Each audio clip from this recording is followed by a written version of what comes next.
Hi, ഒരു കുഞ്ഞ് giraffe ജനിച്ചു വീഴുന്നത് ഏകദേശം 6 അടി ഹൈറ്റ് നിന്ന് താഴത്ത് വീണാണ്. വീഴുമ്പോൾ ആ കുഞ്ഞ് നിശ്ചലമായിരിക്കും.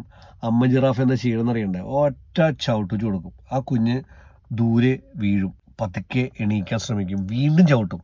ഈ പ്രക്രിയ തുടർന്നുകൊണ്ടേയിരിക്കും ടിൽ ദ ടൈം ആ കുഞ്ഞു ജിറാഫ് 4 കാലിൽ സ്ട്രോങ് ആയിട്ട് നിൽക്കണ വരെ. അമ്മയ്ക്ക് സ്നേഹമില്ലാഞ്ഞിട്ടോ ദേഷ്യമുണ്ടായിട്ടോ അല്ല ഈ പ്രക്രിയ ചെയ്യുന്നത്. മാംസബുക്കായ സിംഹം, പുലി, കടുവ, ചെന്നായ എന്നിവയുള്ള ഘോരവനത്തിലാണ് ജിറാഫ് ജീവിക്കുന്നത്. അവരിൽ നിന്ന് രക്ഷ നേടണമെങ്കിൽ ഈ കുഞ്ഞു ജിറാഫായാലും നല്ല സ്പീഡിൽ ഓടിയേ പറ്റൂ.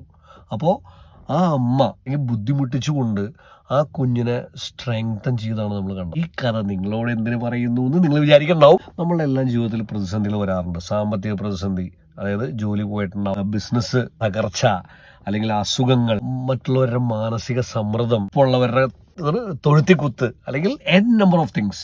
പക്ഷെ ഒരു കാര്യം ഉറപ്പിച്ചോ, ഈ പ്രതിസന്ധികളും പ്രശ്നങ്ങളെല്ലാം നമുക്ക് തരുന്നത് നമ്മളെ വീണ്ടും ശക്തരാക്കാനാണ്. ഈ പ്രോബ്ലംസിൽ നിന്ന് നമ്മളത് ഉൾക്കൊണ്ടുകൊണ്ട് ആ ടൈമിന് കുറച്ച് ബുദ്ധിമുട്ടുണ്ടാവും, ബട്ട് ആക്സെപ്റ്റ് ഇറ്റ്. നമ്മളെ തന്നെ റിവൈവ് ചെയ്ത് തിരിച്ചു വരുന്നൊരു നമ്മളുണ്ടല്ലോ, അതിൻ്റെ ഗ്ലോ തന്നെ ഡിഫറെൻ്റ് ആയിരിക്കും. തിരിച്ച് ജീവിതത്തോട് എന്താ എന്ന് ചോദിക്കുമ്പോൾ കിട്ടുന്നൊരു സുഖം ഉണ്ടല്ലോ, it is unbelievable. If you feel it is right, do comment and share.